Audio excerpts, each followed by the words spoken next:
Hey there, I was sent over this pot rack to try out. It was super easy to put together, only had a few pieces. First, I put the rack itself together by sliding the two pieces together.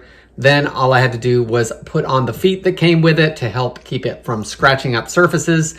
And finally, I just put in the brackets where I wanted them.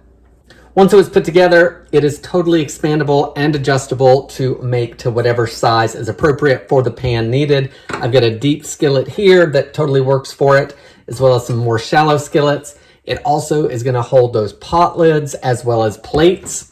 Here's a closer look at the bracket. They are U-shaped and coated, so they're non-skid. To put them into the rack, you just squeeze them in, and then these parts hook on to the rack over here. Once it's put together, the U portion of the bracket makes it really easy to put in pot lids because it's going to hold that handle right there. It's well designed, sturdy, easy to put on top of your counter or under the cabinets if it fits, because you can adjust it.